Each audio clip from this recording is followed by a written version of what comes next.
Let me ask you my one unprepared question, and then I'll have other different unprepared questions.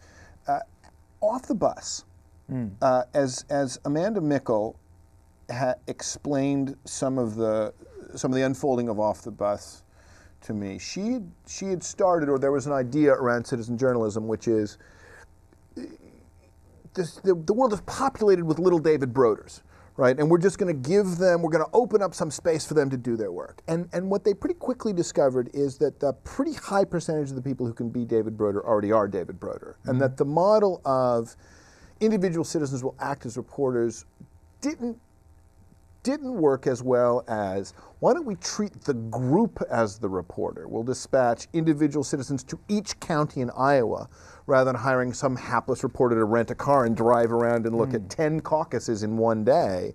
We can do 400 of them for an hour. Do you have any sense of what the mental model of those participants is, the amateur participants who are nevertheless introduced to some process through Off the Bus that isn't the journalistic process of the daily beat or the daily newsroom? Well, I was the publisher of Off the Bus. Right. Oh, I'm sorry. Well, I should have said that. This is why I was asking this question. Amanda Mickle, yeah, exactly. Right. And the reason I hired Amanda Mickle, rather than a junior David Broder, was that she had no newsroom experience. Her ideas about what political news could be were uninformed by the production routines and the legitimation strategies of the professional press. Her background was in political organizing. And I hired her because there are very few people who knew how to use the internet to get volunteers to do something coordinated. And most of those people actually came out of campaigns. So her background was as a political organizer for Kerry and later for Dean.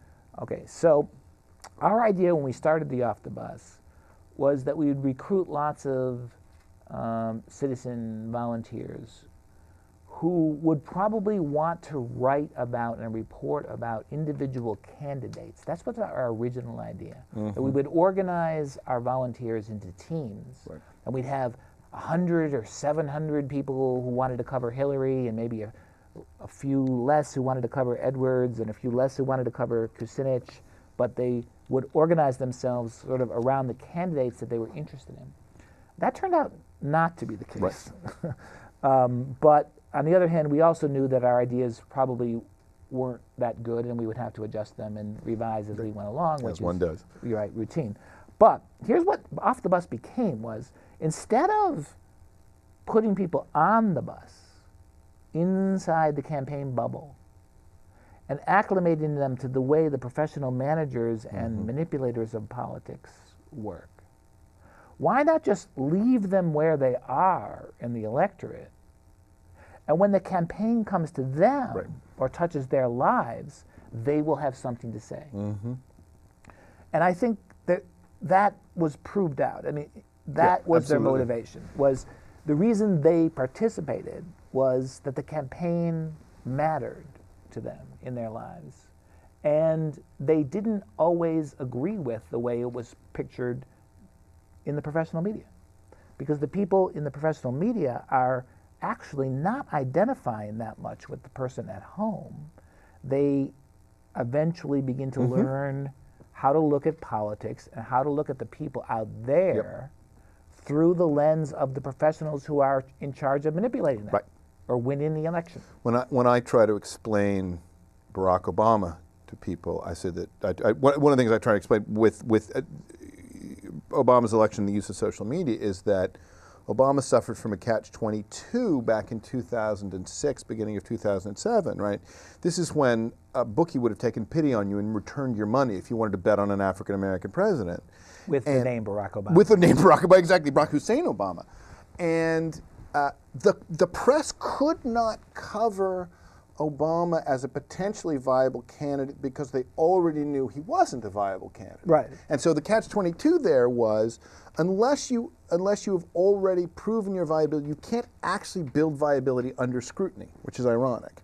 Right. So then along comes Will I Am, the Black Eyed Peas, Yes I Am, Yes We Can video, and somewhat more salaciously, Obama Girl and so forth. But even then, right, a little rump shaking in Obama-branded hot pants is pretty good for name recognition. And suddenly these videos, which are getting millions of views, made candidate Obama seem like a not visibly crazy idea.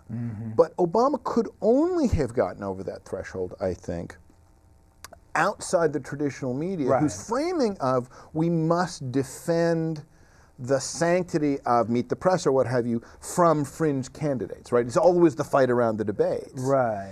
And it seems to me that the media making around Obama's early name recognition, especially the Yes We Can video because of its both political and expressive content, was a novel entrant into campaign media, precisely because, as you say, it wasn't done by people who had the mental model of this is how campaigns have gone since the Nixon-Kennedy debates. The key word is novel. See, political reporters especially are behaviorists, but they don't know they're behaviorists.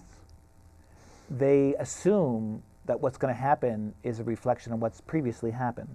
Right. They use internal probability distributions that they're not necessarily aware of, precisely because they've been influenced by behaviorists like the consultants and the pollsters in the way that they view politics. So they are vulnerable to people who believe in action, who believe in the Hannah Arendt sense of creating something new that's never been seen before, trying something that hasn't been done, right? Violating the rules of how you win.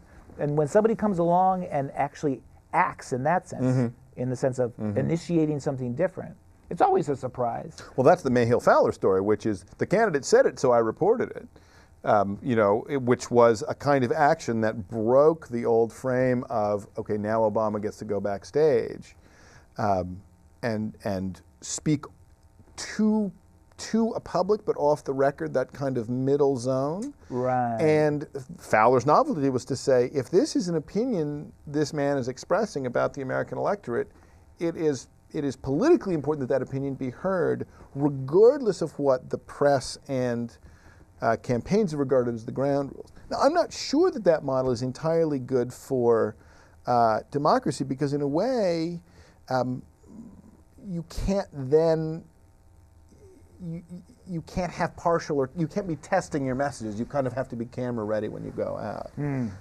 But back to your observation about the press. I mean, it's baked into every sort of assumptions of production and timing and so forth are baked into everything. I mean, the word journalism, right? It's dailyism. It's not hourlyism. It assumes this kind of daily bookkeeping. Right, daily production ritual. And so the idea of steady streams of news, bursty news that's assembled algorithmically, all the rest of this stuff is really novel.